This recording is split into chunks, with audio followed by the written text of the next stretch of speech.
Back in the day in porn mags, they used to say GFE, A-levels, guess what that is? O-levels, oral, A-levels, anal, GFE, girlfriend experience, BBW, big beautiful woman, big chunker, right? All these kind of stuff. That's the terminology. How do you know all this? That's the terminology.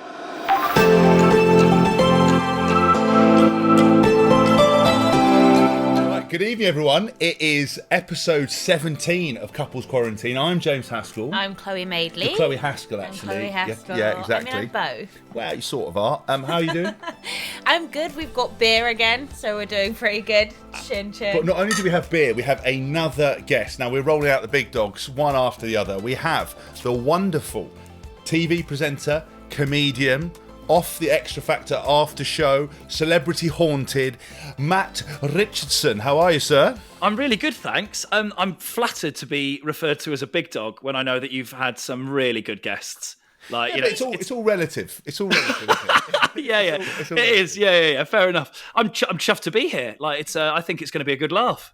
No, we're so excited to have you. You are our second comedian, but I will say Jack Whitehall is a very private man. So actually coming on Couples Quarantine might have been a bit like a fish out of water situation for him. But you know what though? Like, Jack is legitimately very, very famous. Yeah. Whereas, so he doesn't want people to know things because like that can ruin like a Disney film deal. Yeah. Whereas like, what is there to ruin for me? Like, oh, you can't be the standby for the Celebrity Circle this year. Sorry, man. Like, I don't give a shit. There's no career. Oh, we're not going to let you back on Channel 5 star. All right, who gives a fuck? Like, Oi, Dave, your contract's fucked, chief. Yeah, it's like you can't. the shit. Do you know? You just tore Sorry, I tore your face. I tore your photo. That's in half. absolutely fine. Like, yeah, there's the stakes are lower, so I'm going to be an open book in the hope that someone listening goes, "Well, give him a job." Brilliant.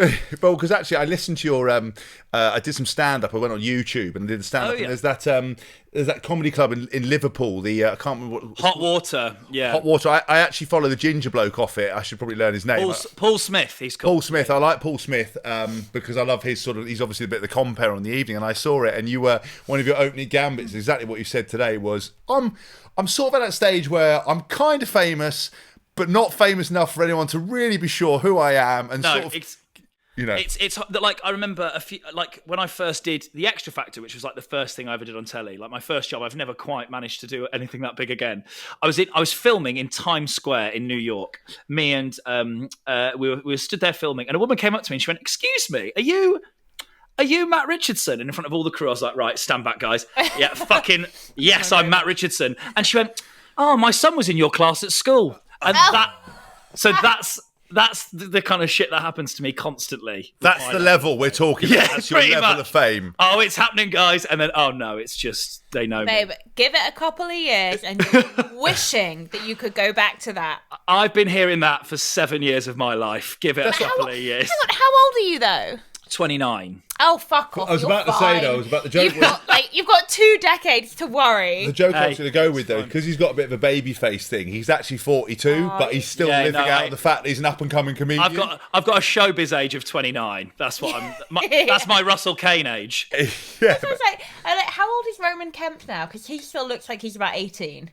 I think must be about 29 and it just gives him extra years to work with. Yeah. You know what? Roman's one of those as well where I've known Roman for a very long time. We don't know each other amazing. Everybody knows Roman. Yeah, but we sort of started off at the same level, and then I've just sort of see him, like I'm basically waiting for him or Joel Dommett to die, and then I'll get the work. You can feel their shoes. Yeah. Do you know what's so funny that you said that? Like I saw River Phoenix on a thing today, and I said to James, like, I often wonder if he hadn't died, would Leonardo DiCaprio, who's the same age, the same look, used to get the same roles, would he have had the career that he had it not been for River Phoenix, which I know is a really morbid, horrible thing. No, but it is weird. It's like those kind of weird events do launch people's careers, though, don't they? 100%, yeah. You know, like you look at the weird thing with this morning in John Leslie's career falling apart is the reason Philip Schofield kind of got his second go. So 100%. It can happen. It's these weird things in other people's lives going horribly can really benefit you. I mean, honestly, talking about Joel Dommett, so actually I like Joel, having subsequently met him, but when I was on I Am a Celebrity, he was slightly poisoned tongue about me. He did you in every show. He did me. But now they're friends. It's so weird. I like Joel, but it's one of those things where I have never forgotten. So I will give you this promise, Matt, fair enough. is that if we're ever near a cliff edge or a set of stairs, I'll fuck him down, and I honestly, one of those. I won't fuck him down. I'll just go out. I'll just like that. I look around. I go, oh, Joel, so good to fuck off. Like, knock him down. I'll dust him. That'll be one less person to get. I quite like Roman, so I don't. No. Fair enough. I don't expect you to do it twice. Just Joel out the way would be useful. But you talked about reskilling and rethinking, before the show came on. Before we went there, we were talking about the fact that Paul O'Grady's been told to reskill and rethink as a bomb disposal expert. I'm happy to be a hitman because I've got nothing going on apart from this podcast. And this podcast ain't paying the bills. Like this light over my shoulders costing more than we make in this podcast. Oh, we don't make anything. Yeah, I mean that's the beauty of podcasts. You're either making like a fortune, a la Joe Rogan, or you're making nothing. Like, yeah. I'm like such a whore as well. I've got 2 podcasts and I'm still making no money. Like I'm just double making nothing. I mean, if you kill these people, you could come on my podcast. That's the only currency I've got to offer at the moment. Right. Oh, set it out because I promise you, when this is all over, everyone's going to feel a lot more safe and calm and less anxious and terrified about life. Hopefully. But that actually brings me really nicely on to my first question for you. How are you finding Lockdown 2.0? And I know that you have a girlfriend because I've Instagram stalked you, and I wanted to ask if you were doing it together. We are. So we've lived together we've had a flat together for like 3 and a bit years. We've lived together. So it's sort of business as usual, really. It's not like we decided to lock down together and, it's been a big test on the relationship. But we both travel a lot with work, like doing comedy. She's a model, so she's away all the time. So it's the longest we've ever spent together without someone being away. And that was interesting. It's been fine, but it was, to begin with, we go like, oh, normally one of us is away a couple of nights a week. So you get a nice bit of time to watch your own things on telly, or if you're annoying each other, you have a nice reset every so often. So, there have been a few days of arguments over nothing. We had an argument today. Actually, because I love my girlfriend. She's the best person ever. Like, we're a great match. Oi, great way to start a story we're about to slag. What I'm about to say is going to sound really disrespectful. She's very impatient, and if something is a minor inconvenience, like she'll go, well, I can't be bothered with that. Yeah. So today we've ordered a treadmill for Lockdown 2.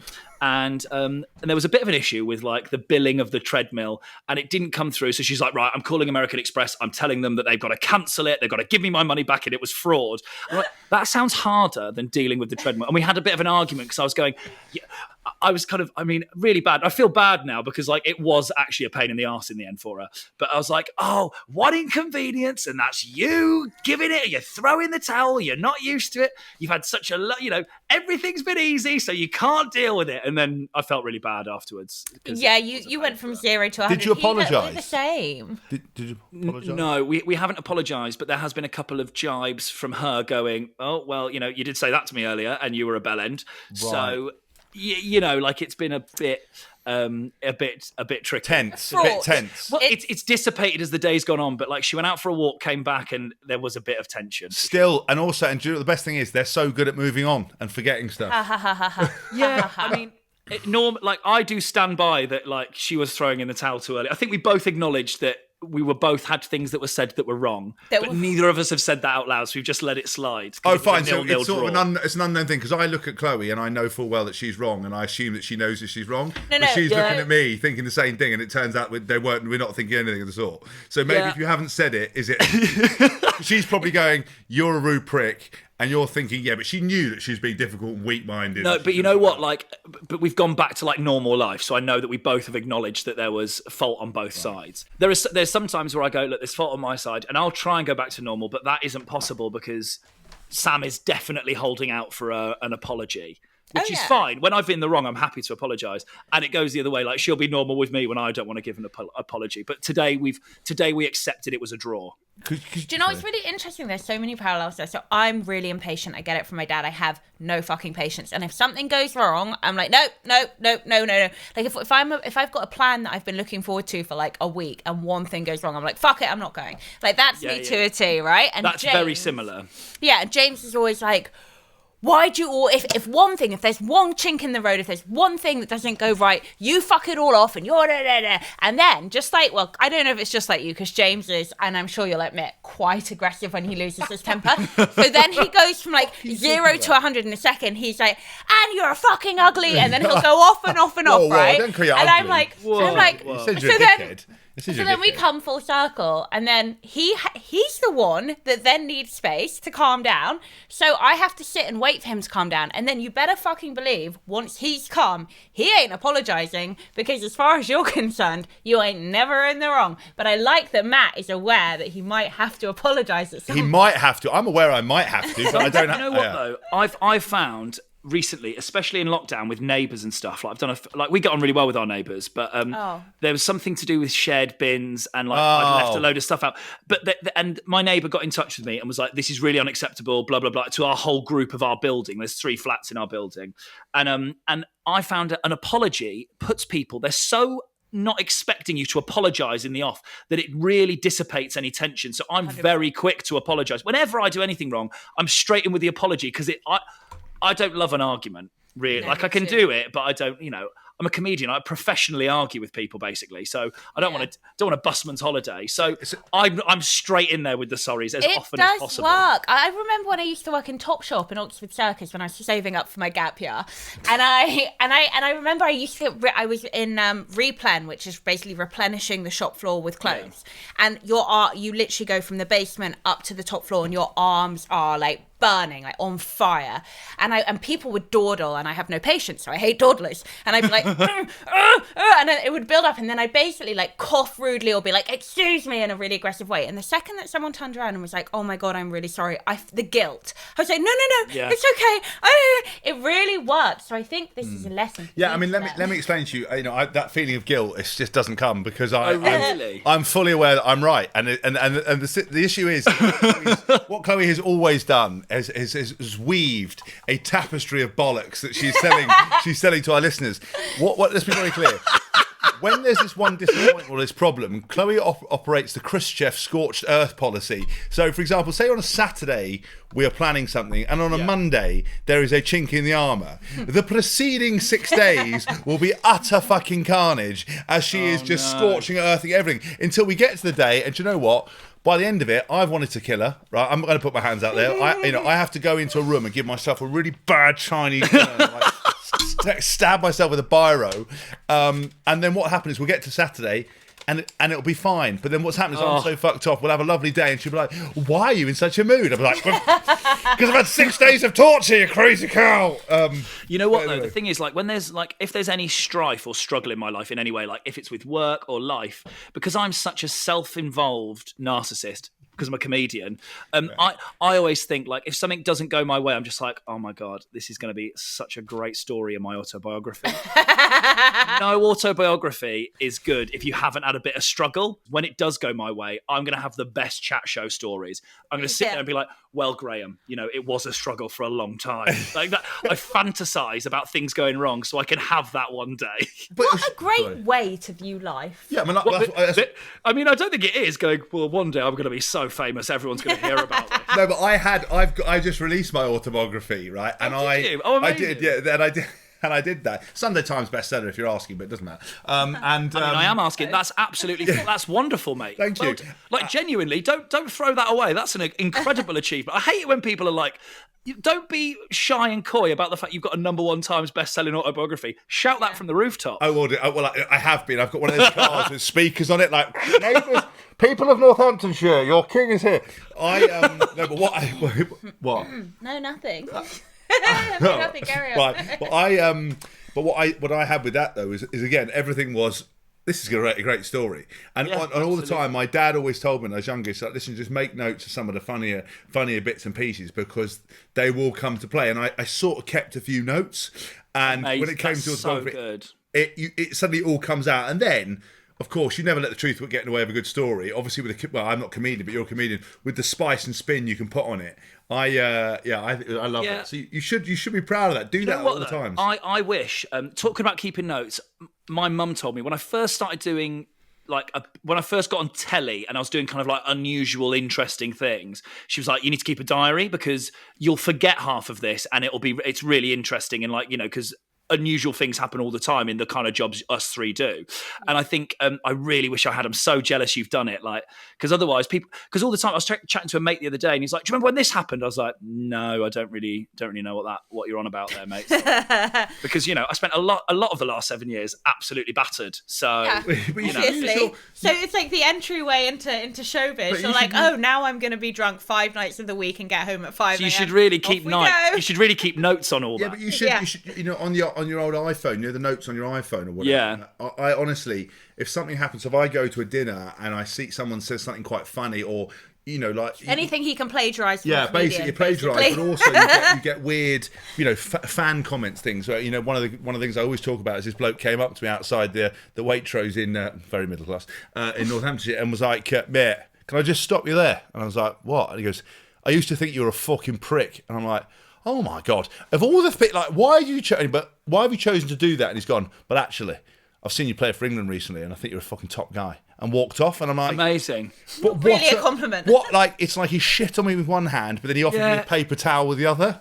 That's a really English thing. Like, even me, and I'm on the other side of this. I live in quite a nice area where people have got really nice cars. And there's a bloke who lives opposite me who has got a really nice, like, Aston Martin, like a racing Aston Martin, and it's beautiful. And every time I see him get in his car, I think, I bet he's a cunt, right? For however reason, then he owns a really and I park next to his car because I know he's not going to ding my doors. Like, I'm fucking smart, but I'm always, and he's a nice guy.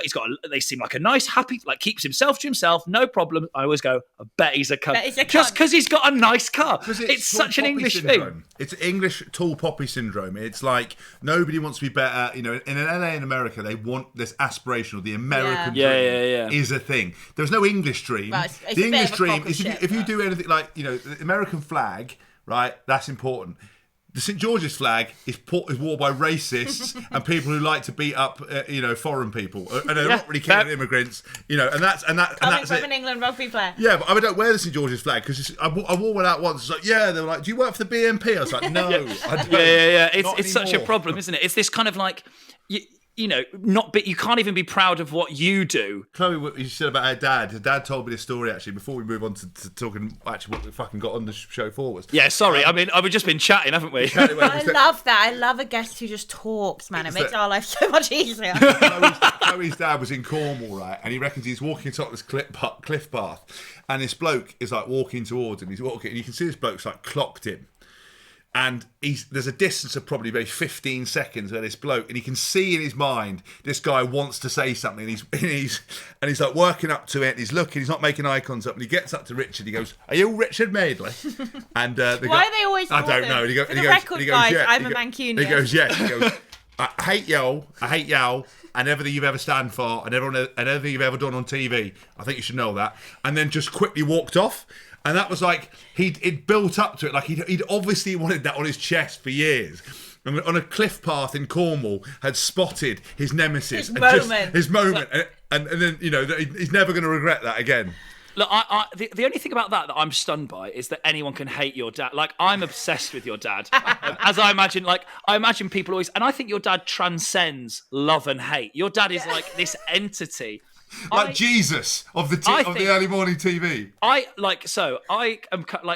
always work at, like, you know, always, you know what it's like. You get asked to develop TV shows. And when we talk about guests, in every development meeting I've ever been in, we're like, so we're going to have this guest on. And we always, like, role play it with Richard Madeley.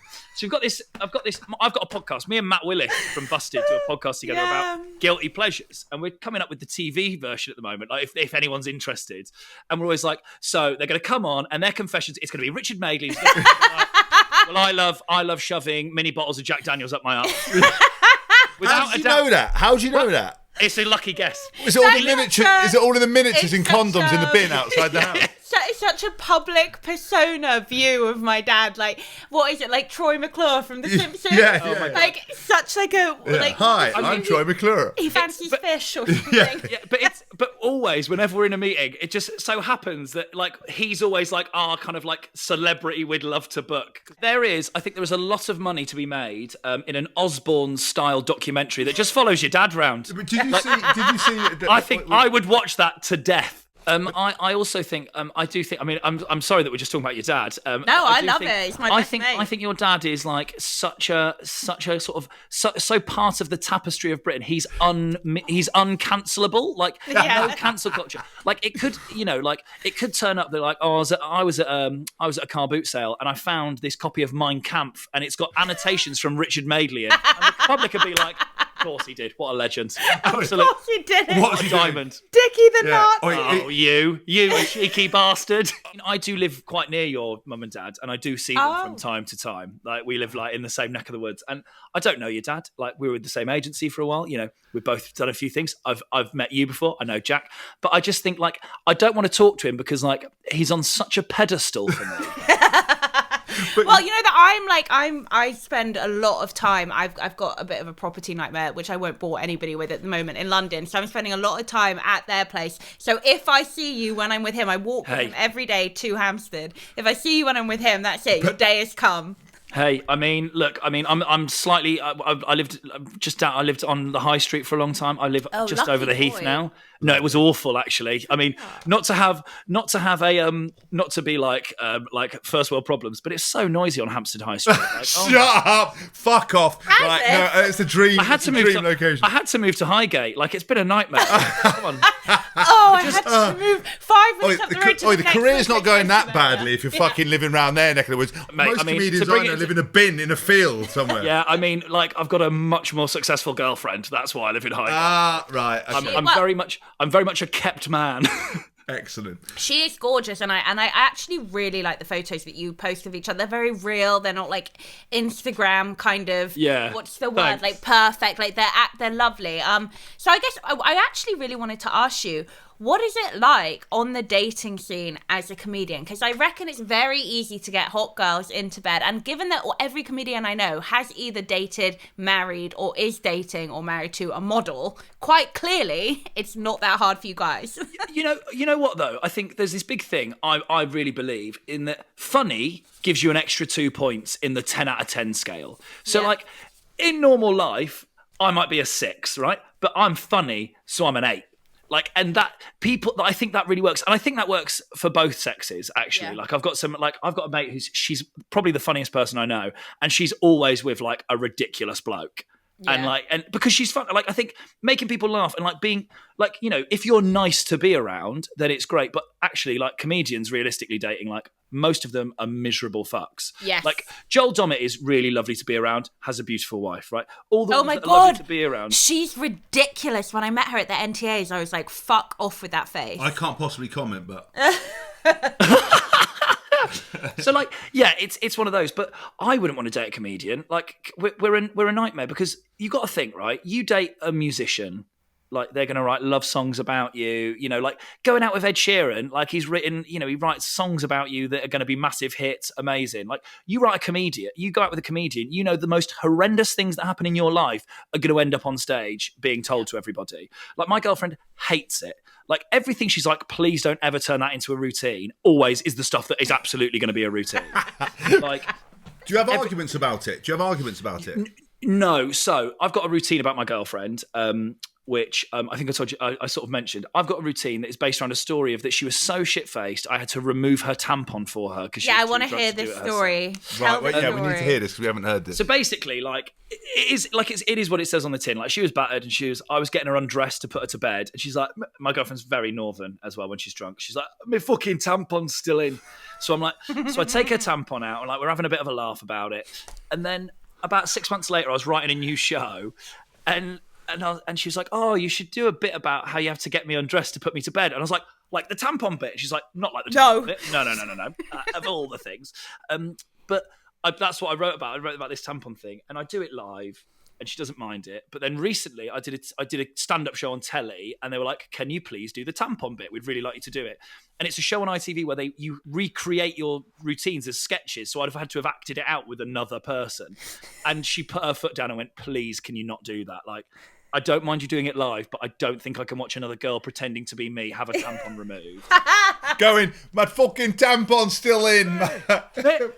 You need to take out my tampon and my contact lenses, like that, How would you take contact lenses out? I'd rather take the tampon. I've done it before. It's fucking tricky. I've had to take her contact lenses out loads of times. But so we don't have arguments about it, because also, like, there's been a couple of times where she's gone, "Look, can you actually not?" And I've kind of gone, "Yeah, all right, fair enough."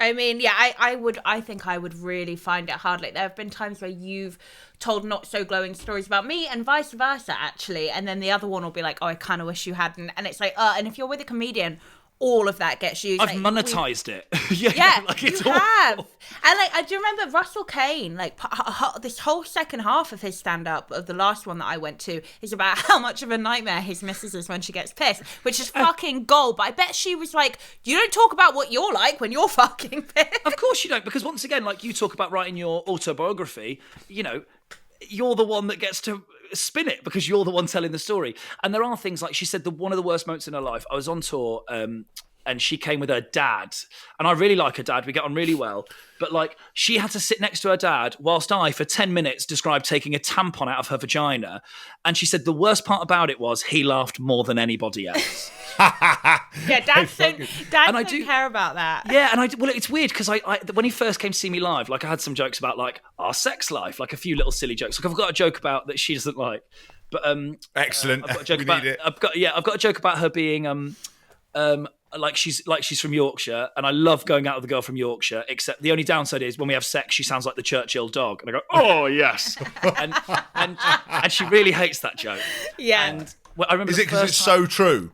Yeah, it is. Oh yeah, fucking. Oh yeah, fucking. I love it. Boy, lick me cunt.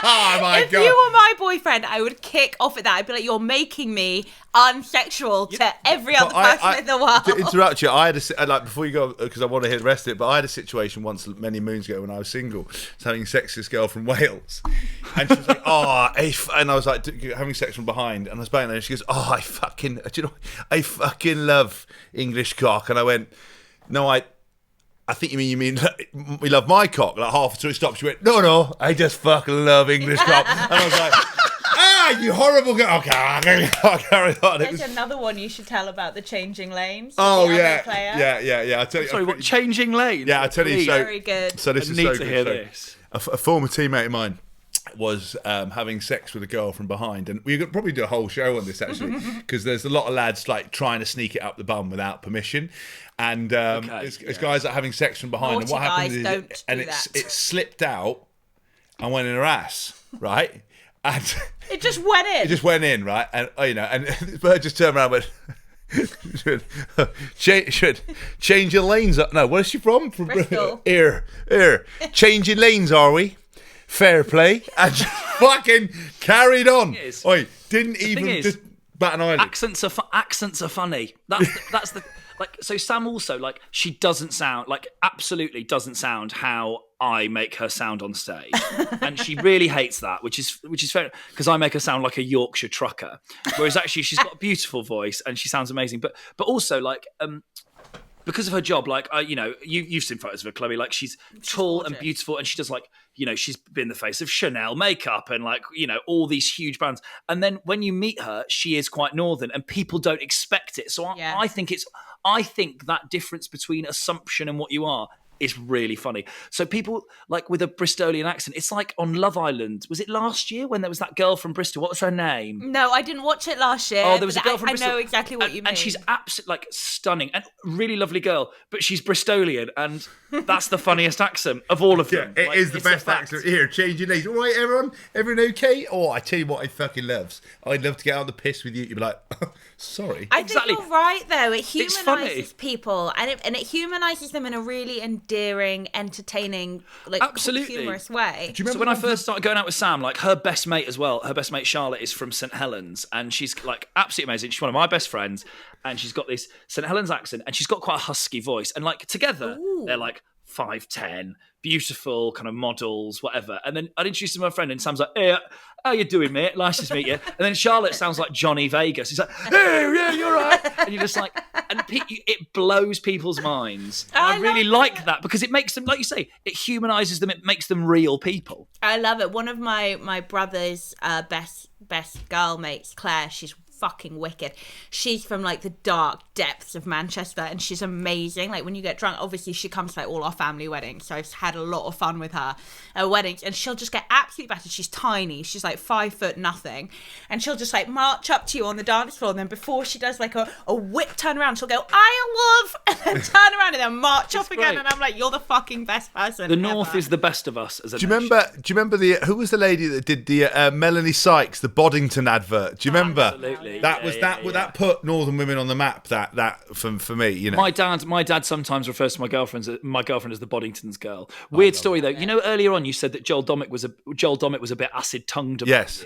you. So I had that experience with Mel Sykes, and now Mel Sykes is a very nice woman, right? I really like her now. But she's a really good friend of mine. I want to know this story. So I went out to, when she did I'm a Celeb, like you did I'm a Celeb, I went out and did the spin-off show. You know, they send people out for like a few days. You know, your dad's on it quite often because I always watch.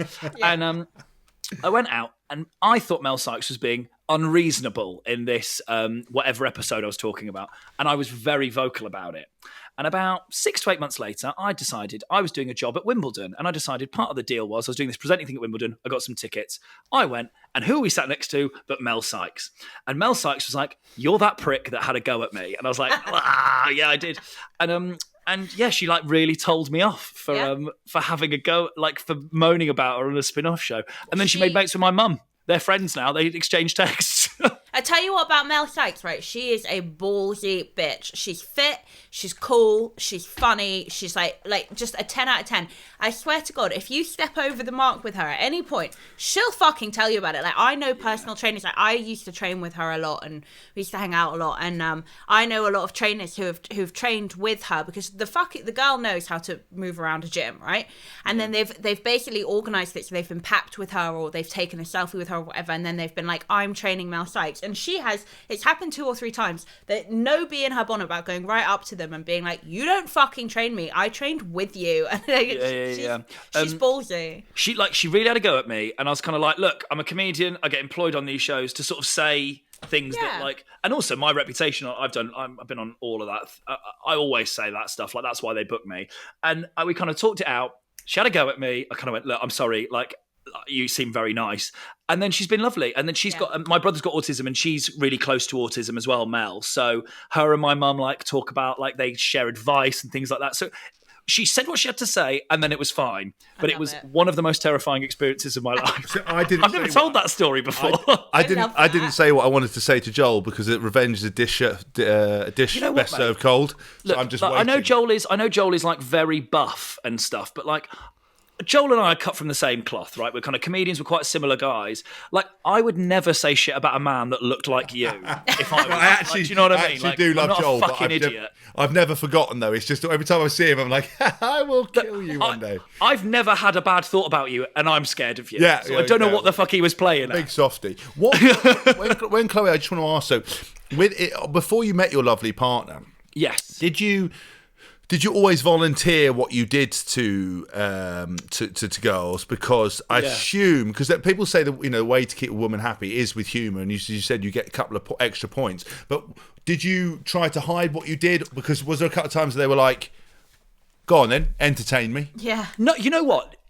Never. When you're meeting someone like for a date or something like that, like, people are never interested. Like, they're not worried about you being a comedian. They're quite interested in it. It's because it's an unusual job, you know. But the people are only ever like, "Come on, make me laugh." Like, if they've had a few drinks at the pub, like, you'll meet someone and they'll do it. But actually, like, dating, I'd always say I was a comedian. Have you ever had any insane sort of, you know, bad dating stories? When we had Jack Whitehall basically said that he went into a restaurant and ordered ordered a bottle of wine, and the maitre d' came over and basically upselled him to a £500 bottle of wine, and then he bought sizzling teriyaki, and the waiter spilt the red wine into the sizzling teriyaki, which exploded into his face, blinding him and also ruining his shirt. So I wondered if you've sort of had any moments where you've tried, because obviously I know we're tongue in cheek, but you have a level of fame, and I wonder whether if you date, you try to keep it on the low down, or do you have these awkward moments? No, so I mean, when I first,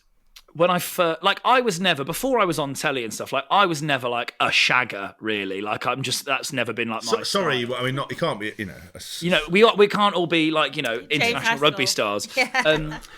Some of us just, some of us are just like third tier comedians, and so when I got on telly, like, I really lent into it. Like, I had a fair bit of sex, which I wasn't having before. You maximised it. And also, like, so there was this girl in my hometown who I'd always fancied. Like, we were kind of like, we'd always sort of like been mates, but I'd really fancied her, and I think she knew it and quite liked it. And then we went on a date together like years and years ago, and I was like, oh, this was really fun. She finally went on a date with me, and I was like, this is really fun. And I went, we should do this again. And she went, oh, I'm busy. And I went, like, forever? And she went, yeah, I'm busy forever.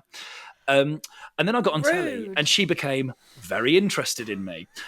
So we went on a few more dates, and did the deed, and then I was like, well, you only slept with me because you're shallow, so bye, see you later. Love you for that.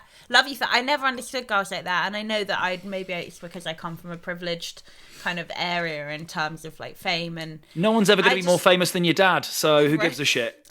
Well, I mean, I don't know, Ryan Gosling, or maybe. the Queen. No, but I've always... She's not going to lick out the Queen, though, is she? Like, let's be honest. God! Well, you don't know my wife. I mean, if that... treat it. Like, I mean, she probably just goes, treat it like it's my head on a stamp, and then... Yeah. Treat Very me like a good. lady. Oh, I like that. Yeah. No, what was it? Yeah, but I never understood that, and I always found it. I was always really surprised. Right, I used to date an actor who's quite well known, and he would tell me these stories about all these women that he'd basically shagged because he was famous and well known, and people knew who he was. And I was always like, how could you do that? Do you not find like the biggest turn off ever? And he was like, no, Chloe, it's sex. I'm a man. I get it where I can take it. It's that simple. And I was like, I genuinely don't think I could do that. Like, if but then I don't know if I'm... You know what, though? I did it for a little bit, and then it kind of like very quickly wore off. And then I met like my girlfriend before, my current girlfriend, which is a whole other disaster we can talk about later on.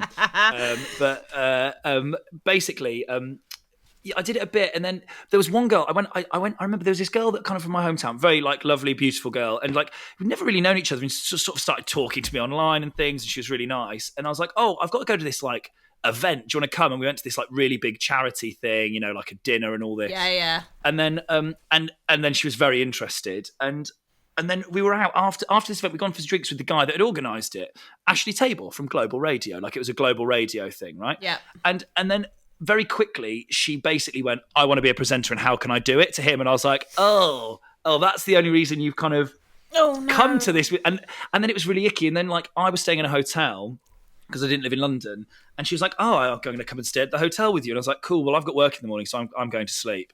And she's like, no, let's do all the sexy things. And I was like, no, because like you did that you sort of showed your hand, and it was really like icky. Like, it made me feel a bit... Ugh. That's the word for it, icky. When people like come up to other famous people. We saw it, didn't we, recently? We won't tell the story because it'll embarrass people. We saw it recently with a friend of ours who's in the public eye, and other friends of ours, and it was so...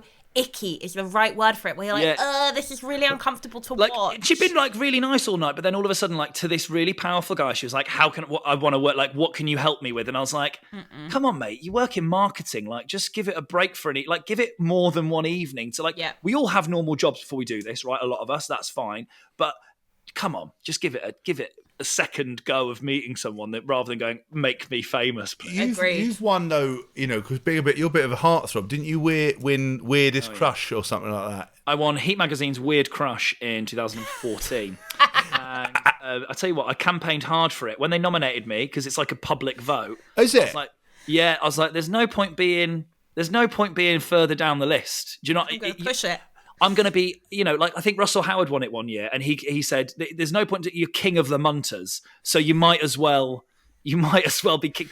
Because like the year afterwards, 2015, I came 5th. And that wasn't that I'd gotten sexier, I'd just gotten less famous. And you were like, I don't want some bullshit mediocrity. I want number one or nothing. Yeah. And also, I mean, I had a tour to promote at the time, and I knew they really pushed that competition hard, so I really went for it. Like, and I did a sexy photo shoot in Heat magazine as a fireman. Yeah, as a fireman, a policeman. Yeah, it was like an ironic, sexy photo shoot. And ironic. Well, it became ironic, but it was deadly serious at the time. You were like, "This is really professional," and then you were like, "Oh, irony." No, like I'm totally on the joke here, guys. Like, when they were all taking the photos and laughing, I was like, "Yeah, so funny, isn't it? This isn't soul destroying that you're laughing at me at all." But this is part and parcel of like being known. I mean, I always said I look like my dad in a wig, and I'm okay with that. And I'm into a dad, and now I've got a dad in a wig. I just want to say, with very a pair lucky of man. boobs, very with a pair of boobs, without a willy. So I'm winning. Mate, you know what? Have the full experience. You know, when you're getting amorous, just put an earpiece in and have someone yelling, "Don't say that!" at the same time, and then it's like being Judy. That's fucking. How did you know? Yeah, and that's what we're into. I've normally got a headset like I'm landing a plane. Richard, stop doing that. I'm like, Richard, please keep doing it. What you should do is, if you know, like if that's your thing, just count down to ejaculation, like you're going into a break. Yeah. Oh yeah.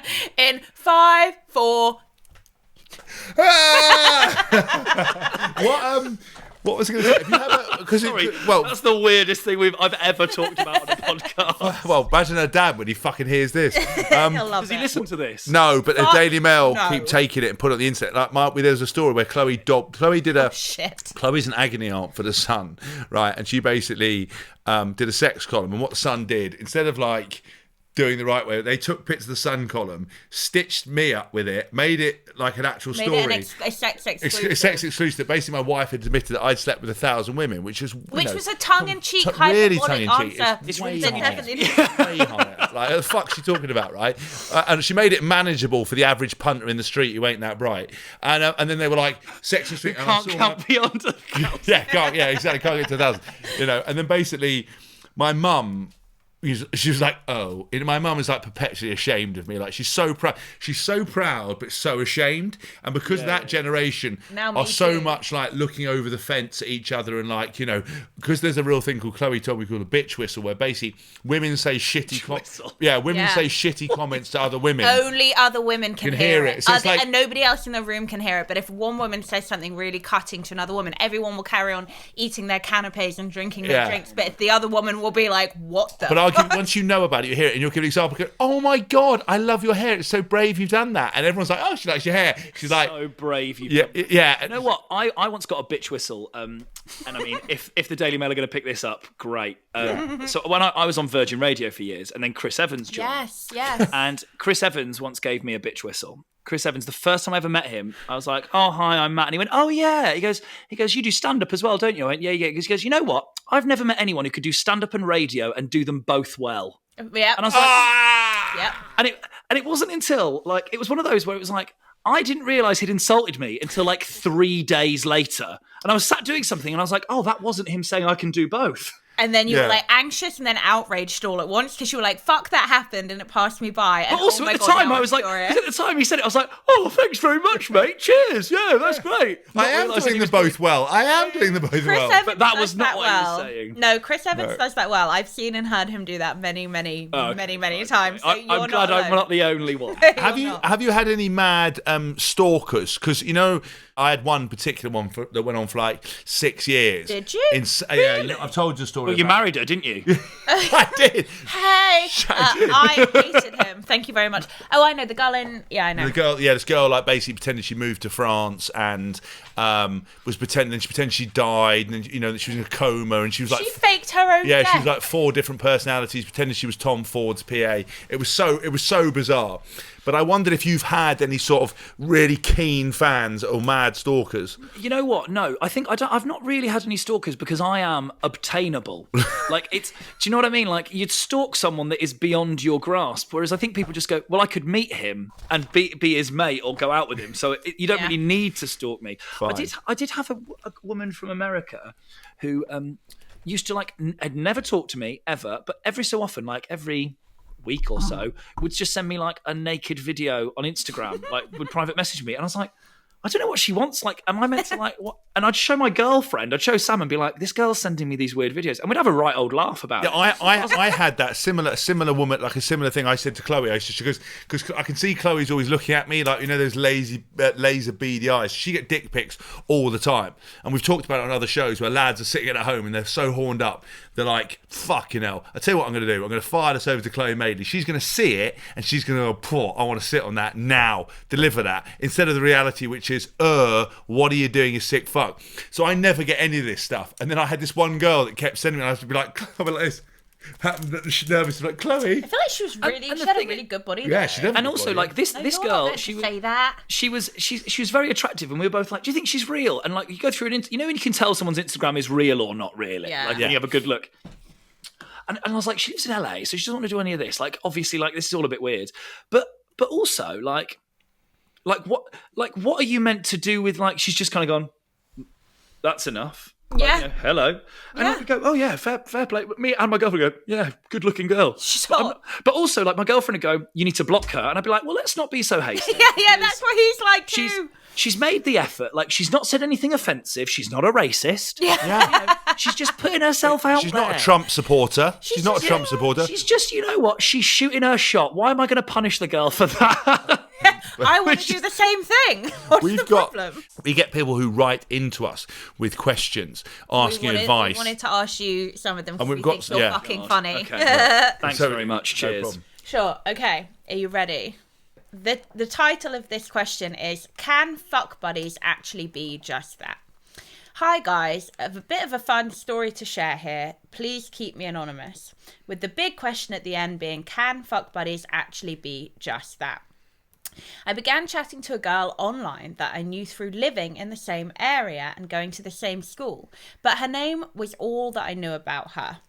She'd been single for some years, so we came to the agreement that we would be fuck buddies for the time being. I made it very clear to her that I was not interested in entering into a relationship, and she agreed. Into something, but not. And she agreed that she didn't want a relationship either. But would you believe it? We ended up falling in love, becoming exclusive pretty quickly, and we've now been together for 5 years. Now, the reason I'm asking... Now, look, I mean, that's a fail. This is the intro. There's 2 powers left. Jesus. Okay. Oh my God. Now, the reason I'm asking the question... I think she just fell in love with him. She's like, if I go out with you, will you shut the fuck up? On and on. Oh my God. Always with the talk in you. Jesus Christ. Now, the reason that I asked the question of can fuck buddies actually be just that is that a close friend of mine left a relationship just before lockdown and has recently started to sleep with a girl on a no strings attached basis. He is adamant that no more is going to come of him seeing this girl, but I strongly disagree.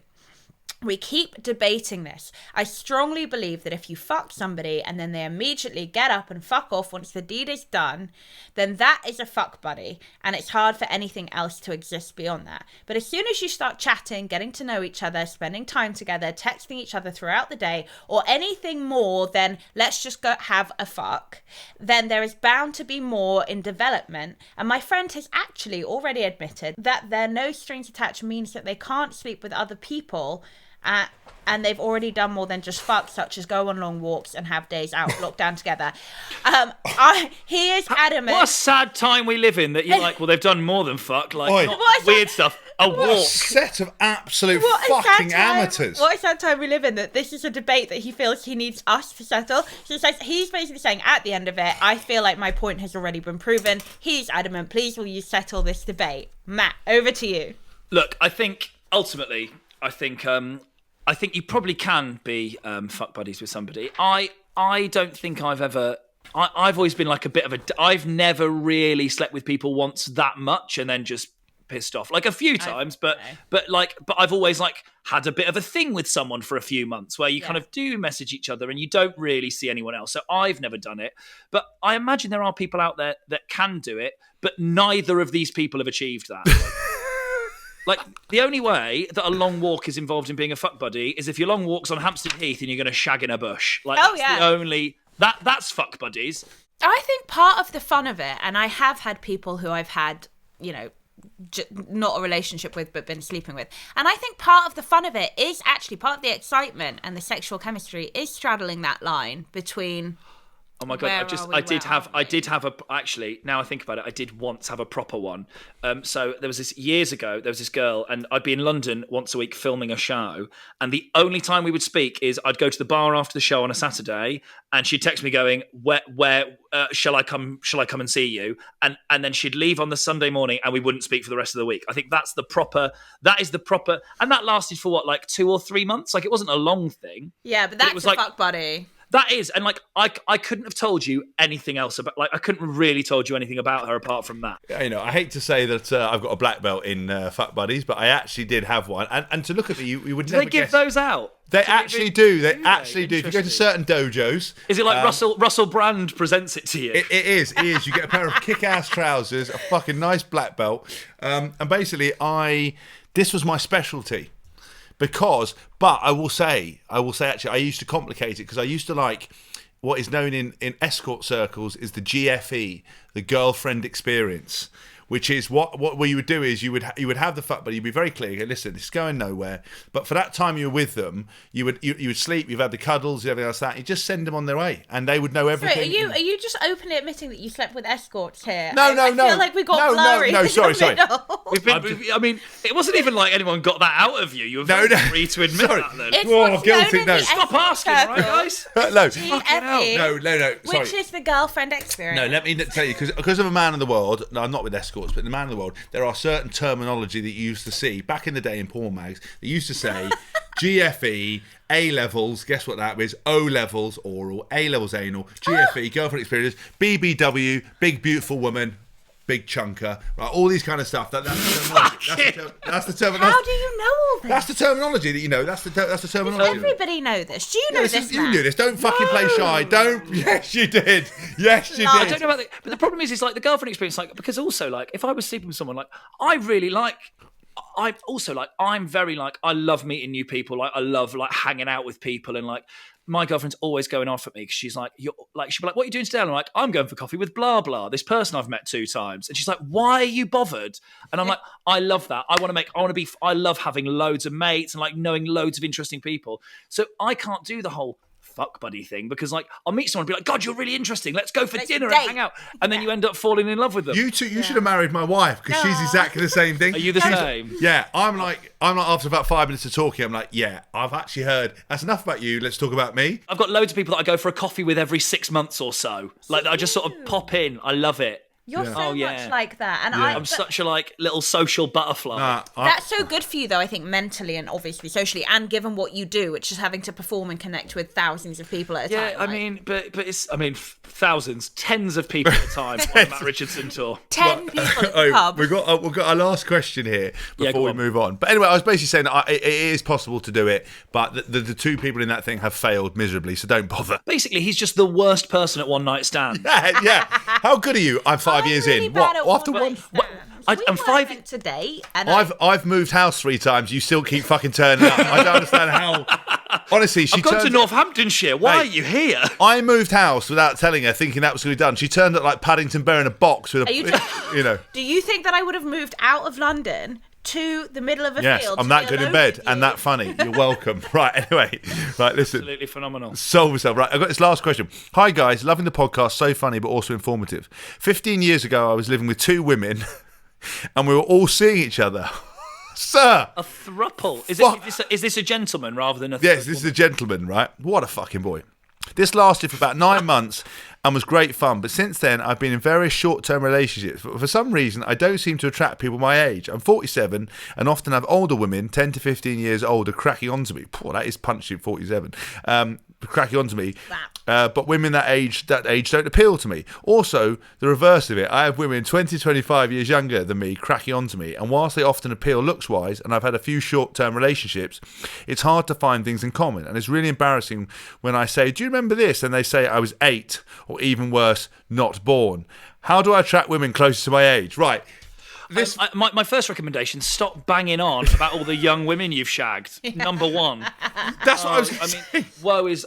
The problem is, mate. Like, I just keep like these 18-year-old girls just fucking love me. Like, Wait, so why are you on a date with me? Can you tell me, 47-year-old woman? Like, he's going the wrong way about. Wait, do you remember that sick time that I lived with two women and we were just drilling all the time? We were going out each other. No, mate, that's not part of the story. That's got nothing to do with the story. But I tip my hat to you because what a professional. But hang on, don't you think living with two women would be a fucking nightmare? I mean, I can't see that being an enjoyable I've only ever lived with female housemates, and it's absolutely great. Like, I love living with women; they're much better than men. Men don't really do any. Like they like my housemate Sarah really picked up the slack in our house that I left. So I think that's fine. But also, this guy who's like, like, you're right. That had no relevance to anything he was going to ask. Yeah. It's like, I went to the moon once, and by the way, do you think you can get oil for my car at this local shop? You're like, what are you fucking talking about? Oh, mate, I tell you what, I've been on the phone to Coots all day dealing with my banking. Like, what a nightmare.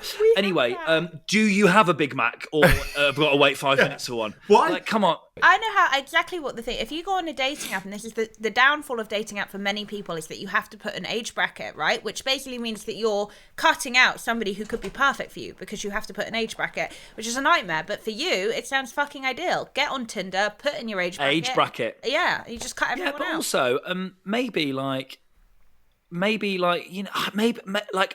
this is awful because he's obviously listening to the podcast, and I don't know the guy, but like, maybe he's appealing to people who are looking like the kind of guy he is. Like, he lived in a throuple for a while. Maybe he's a bit flash, and he seems like he's a bit.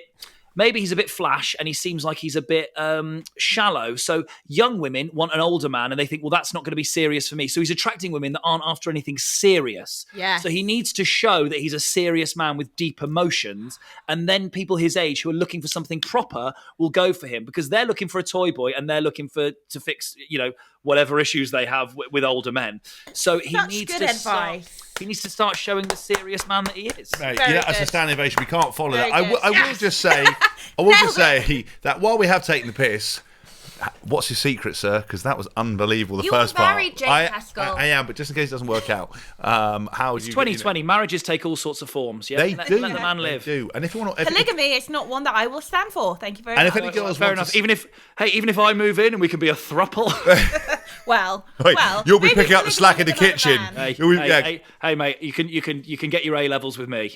Right, exactly. The best thing is that Chloe's one of these modern women who's other women, a man bigger than me with more muscles to join the party. Fucking how open-minded she is about that. Honestly, she'd have me in the corner in a cage while some better-looking bloke was hanging out the back of her. I had a threesome with two men, and I would quite like to try it at some point. That's like my girlfriend, who always is fuming whenever I bring up any of my celebrity crushes, especially because for example, Cara Delevingne, always been a celebrity crush of mine. My girlfriend knows her. They're like they know each other. They've worked together a lot, so she doesn't like that. But then we'll be watching Coronation Street. Adam Barlow comes on. Oh, I don't hear the end of it. Do you know what I mean? Like, fucking hell. It's one rule. It's one rule for them. Yes. It's a one-way street. No, but unbelievable. Matt, honestly, it is. It's like Chloe goes, oh gosh, it does all sorts of things to me, like so hot, so and so, and I go, fucking hell, well, I'd knock in that one, and she's like, do you think? Am I good looking enough? And I'm like, hold on a minute, you were fucking dribbling over Tom Hardy about 5 minutes ago. Can I please just explain this? Because no offense, but all the women that James fancies are crap, and all the men that he fancies are fit. So that's really funny. He's obsessed with page 3 girls. No, I'm not. Can we level it up a bit? I said, please? And he's always like, well, it's just Scarlett Johansson. the reason that I really fancy them is I feel like I could get with them. I'm like, no, you can't, because you're fucking married. Kate Beckinsale. Very big. The thing is, so my girlfriend is like all of my celebrity crushes do sort of fit into the. My girlfriend is very much in the same mould as them. She's just the best, in my opinion, is the best one. So I always fancy girls that my androgynous and beautiful and tall and so I never say. It'd be awful if I was like, oh my God, I tell you who I really fancy. And it was some blonde, buxom girl, because that isn't my type. So at least my girlfriend's always like, well, it's just shitter versions of me. No, this is true. So the Kate Beckinsale thing I don't like because she looks a lot like your ex. So I'm like, well, I don't like that. So that's a no. There we go. But if he says I said Scarlett Johansson. If you pick a blonde, curvy girl, I'm like, well, Jessica I could kind Biel, of Scarlett Johansson, I said. Angela Jolie. Helen Mirren is a big one of mine. Helen Mirren, absolutely. Yeah, she's got You know why? She looks like you'd have a lovely time together. Oi, She's got Dame a Judi twinkle in her eye. Dench. Agree. Dame Judi Dench. No, I disagree with Judi Dench, but Helen Mirren, absolutely, like she's got a twinkle in her eye. She's naughty. You can tell she'll take you on a what you're saying great is night. Hold the Dench, but take the Mirren. All right. She's also Hold got the dent, you good know. boobs, Helen Mirren. Really, I've good never boobs. noticed that. I just think you'd have a really good night out in Knightsbridge with her. Like she takes you to some really nice clubs, you know. I love Isn't that. she friends with And- Russell Brand? Yeah, I think they are. And you'd be in bed by 9 because she's 80. God, she looks good for Give her a 80. milky Imagine that. tea. You'd have a lovely date. You go out for dinner, a bit of dancing, little smooch, and then a Werther's Original just at the end and a fiver. Crotch or pocket warmed Werther's Original from a handbag, or a humbug. Well, anyway, listen, we've talked enough shit for over an hour now. Matt Richardson, you've been unbelievable. Oh, the best. This has been absolutely lovely.